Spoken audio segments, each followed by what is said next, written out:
I've lived in the same little house on Willow Lane for 42 years. It's nothing fancy, 2 bedrooms, a small porch, a creaky swing that's been my thinking spot since Jimmy, my late husband, built it for me back in '83. The paint's peeled 3 times since then, and the kitchen tiles still carry a chip from when my daughter Lily dropped our first Thanksgiving turkey. But to me, it's not just wood and nails. It's memory, the kind you can feel in your bones. When Jimmy passed, I felt the hardest days of my life were behind me.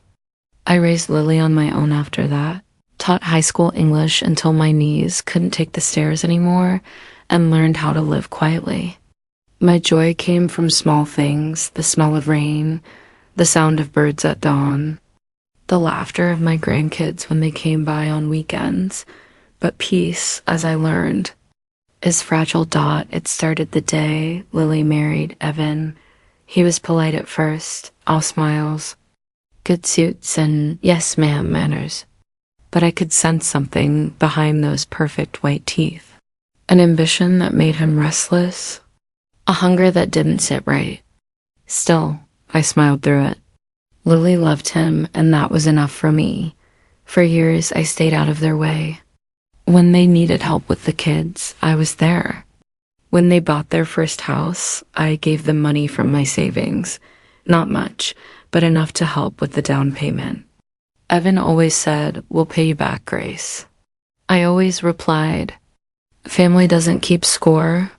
Funny thing, though, the people who say, "We'll pay you back," are often the ones who forget what they owe. The trouble began the year Evan lost his job. Tech company downsizing, he said. He and Lily started arguing about money. I offered to help, of course, that's what mothers do. I told them they could move in with me until they got back on their feet. My house might be old, but it's big enough for love. Or so I thought. For the first few months, it was fine.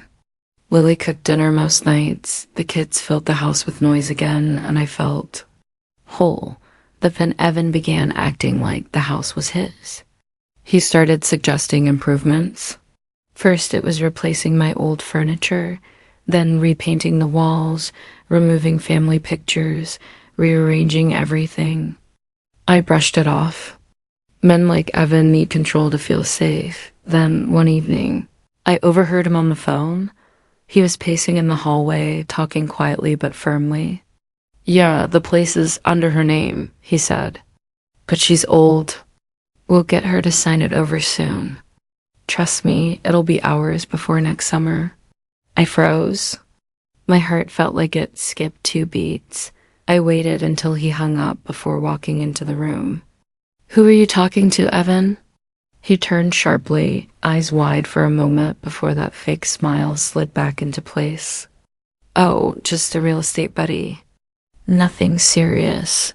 "Real estate?" I said softly. "About my house."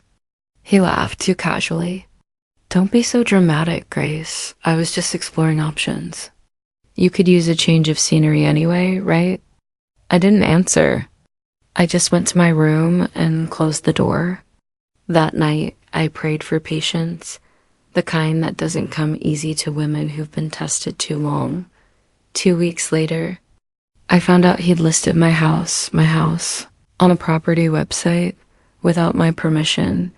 He'd taken pictures while I was at church, removed every trace of me, my crochet blankets, my photographs, even the welcome mat Jimmy had bought our first year together. The listing called it a charming suburban family home, soon to be available. Price, $280,000. I sat at the kitchen table staring at that ad on Lily's iPad, my hands trembling. I wasn't angry yet, just hollow, because I couldn't believe that someone I'd opened my door to, someone I'd fed, prayed for, and trusted, could be that cold dot. When Lily came home that evening, I showed her. Her face drained of color. "Mom, I didn't know." "I swear, I know, baby," I said quietly. "But you married him, which means his choices affect all of us now." She tried to talk to Evan that night. I could hear their voices rising upstairs. Then the next morning, she left early for work, red-eyed and silent, and that was when Evan showed his true face. He came to me on the porch, coffee in hand, looking almost casual. "Grace, we need to talk," he said. "You're not getting any younger, and this place is falling apart.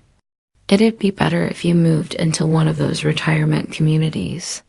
You'd have friends, nurses, bingo nights." I cut him off. "And where would I live until then?" He smiled.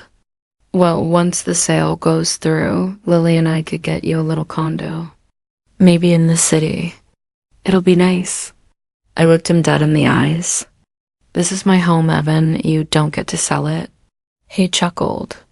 "Technically, you could add me to the deed. It'd make things easier for everyone." That was the moment I realized this wasn't about family. It was about greed. Now, I could have gone to a lawyer. I could have called the police. But something in me, maybe the teacher, maybe the mother, maybe the woman who'd seen too much, told me to wait. Because some lessons can't be taught with anger. They need time. They need quiet. So I played along. I smiled when he talked about future plans. I nodded when he mentioned the sale. And secretly, I started preparing my own plan. See, my late husband Jimmy was many things. Stubborn, kind, and smart with paperwork. He'd set up a trust before he passed. The house wasn't just in my name. It was in the family trust, which meant it couldn't be sold or transferred without my consent. Not even my daughter's signature could change that. Only mine, but I didn't tell Evan that. "No, ma'am." I let him dig his own hole for weeks. I watched him make calls, set up meetings, even brag to his friends about finally upgrading to something better. Meanwhile, I went about my days baking, tending my roses, smiling when he passed by. I even pretended to forget small things to make him feel confident. If he thought I was getting forgetful, he'd move faster. And he did. One evening, after dinner, he placed a folder in front of me. "Grace, I need you to sign these. Just some routine paperwork to fix up the house title. It's nothing complicated." I looked at the folder, then up at him. "You sure about that?" "Of course," he said smoothly. "Lily's already fine with it." Lily, standing behind him, looked torn. "Mom, it's just..." "Don't worry, sweetheart," I interrupted gently. "I trust you." I opened the folder, pretending to skim it. My eyesight's not what it used to be, but I know legal language better than most. There it was, buried in paragraph 4, transfer of ownership to Evan Carter. I smiled sweetly, closed the folder, and said, "Let me sleep on it, dear. My eyes are tired today." He hesitated, then nodded. "Sure, tomorrow then." That night, I didn't sleep at all. I sat by the window, watching the moonlight hit the rose bush Jimmy and I planted together. I whispered, "You be proud of me, old man." I'm not done yet. The next morning, I got up early, put on my best church hat, and went to see my lawyer, an old friend named Margaret I'd taught with for 20 years. When I told her everything, she chuckled. "Grace, you've got a saint's patience. Let's have some fun, shall we?" We drew up a new will that same day. I made a few adjustments. I arranged for the house and everything in it to go directly to my grandchildren when I pass. Not Lily, not Evan, the kids. And until then, the property would be legally untouchable. Then I called a handyman, replaced the locks, and waited. 2 days later, Evan tried to push again. "Grace, did you send the papers?" He asked, with a fading casual tone. "I did," I said truthfully. "Just not the ones you think?" He frowned. "What's that supposed to mean?" I looked him square in the face. "It means, son, that you might live under this roof, but you'll never own it. And if you keep trying, you won't live here at all." He laughed, but there was a crack in his voice. "You think you can just..." "I don't think, Evan, I know." He stormed out, slamming the door so hard the frame shook. Lily came running down the stairs, eyes wide. "Mom, what happened?" "Nothing that time won't fix," I said softly. After that day, the air in the house grew heavy. Lily stopped smiling as much. The children noticed too. I'd hear them whisper at bedtime, "Why is Daddy mad at Grandma?" And it broke my heart. Evan avoided me, barely said good morning. When he did, it came through clenched teeth. He stopped eating dinner with us, started taking calls in the garage. I let him. Sometimes silence teaches louder than shouting ever could. A month passed. I kept to myself, tending my roses and reading my Bible on the porch. Then one evening, Lily came home early, her face pale. "Mom," she said, voice shaking, "Evan's been talking to a realtor again." I sighed. "He never did learn, did he?" "He said he's got a buyer ready," she whispered. "He's telling people you're moving out next month?" I smiled faintly. "Let him talk. Words don't move houses." She frowned. "You're not mad?" "Oh, I'm furious," I said, setting my tea down. "But I've learned that anger's like holding a hot coal. You burn yourself more than the person you aim it at." "I'll handle it, Lily. You just take care of those babies." 2 days later, a black SUV pulled up in front of the house. A man in a suit stepped out with a clipboard. Evan followed behind, looking smug. They walked up to the porch where I was sitting with my knitting. "Mrs. Carter?" The man asked. "That's me. I'm here to conduct a property inspection for the upcoming sale." "Oh," I said with a smile, "you must be mistaken." Evan jumped in. No mistake. She's moving soon. The paperwork's being processed." The man hesitated. "Is that correct, ma'am?" I set my knitting down and reached for the folder beside me, the one my lawyer had given me. I flipped it open, showing him the stamped document. "This house is under the Grace Johnson Family Trust. It cannot be sold, mortgaged, or transferred without my written consent. Any attempt to do so is considered fraud under state law." The man blinked. Evan's face went pale. I continued, calm as ever. "So, unless you want to lose your license, I suggest you step off my porch." The inspector muttered an apology, turned around, and left so fast he nearly tripped on the steps. Evan stood there, frozen, his mouth open like a fish. You set me up." I looked at him evenly. "No, son. You set yourself up. I just gave you enough rope to see what you do with it." He clenched his jaw, stormed inside, and slammed the bedroom door. That night, I heard them fighting. Lily's voice broke through the walls. "You tried to steal from my mother, from our kids?" His reply came sharp and bitter. "It's just a house, Lily. We could have used the money." She screamed back, "It's not about money, Evan. It's about respect." I sat in the dark, staring at the old photo of Jimmy on the mantle. "You'd have handled this better," I whispered, "but I'm doing my best." The next morning, Evan was gone. No goodbye, no note, just gone. His car, his clothes, even his fancy watch from our last Christmas together. Lily cried for days. I held her, stroked her hair, told her it wasn't her fault. "Sometimes," I said softly, "God removes people before they destroy what you've built." Weeks passed. The house felt lighter again, quieter. The children laughed freely. Lily began to smile a little more each day. She even started painting, something she hadn't done since college. But then, one rainy night, there was a knock at the door. I opened it to find Evan standing there, drenched, eyes hollow. He looked 10 years older.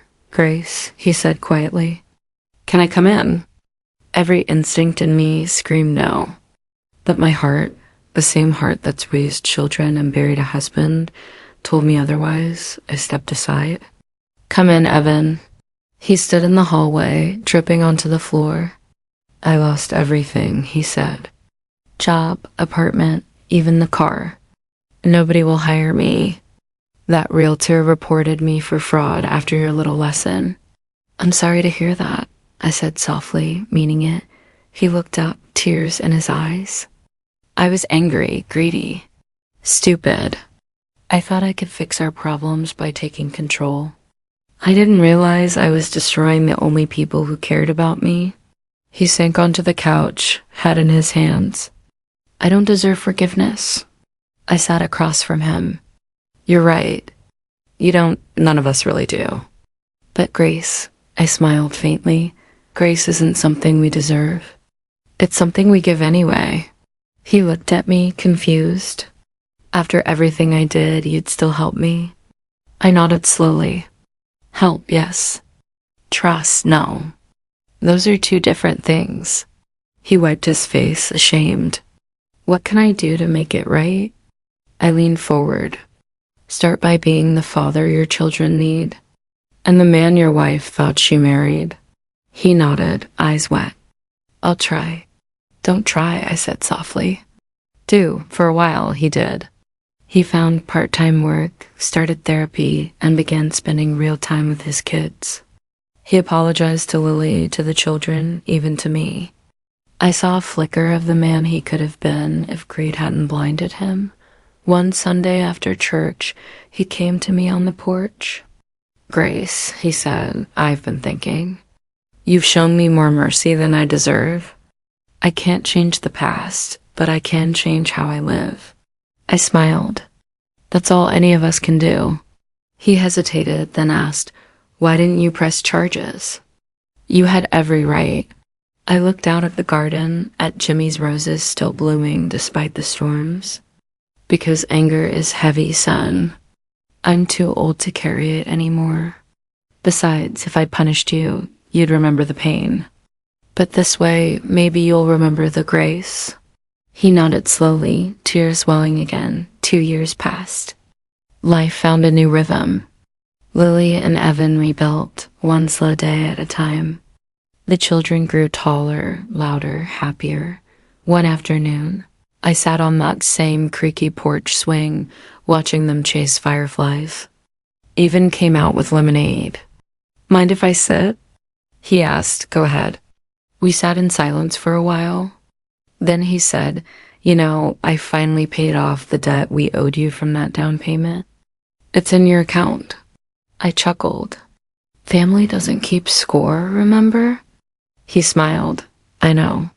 But sometimes paying it back means saying, I finally understand what you gave. I looked at him then, really looked. The arrogance was gone. In its place was humility, the kind that only comes after you've been broken and rebuilt. You've grown, Evan, I said softly. Jimmy would have liked to see that. He smiled faintly. Thank you, Grace, for not giving up on me. I patted his hand. Don't thank me. Thank God I didn't sell the house. He laughed, really laughed, and for the first time in years, it felt like peace had finally come home. That night, as I sat by my window, I thought about everything that had happened, the lies, the pain, the anger, and the forgiveness that followed. I realized that love isn't about ignoring wrongs. It's about choosing mercy when justice would be easier. Jimmy used to say, a home isn't built with walls. Grace, it's built with heart. And as I looked around at the laughter echoing down the hall, I finally understood. The house on Willow Lane wasn't just saved, it was redeemed.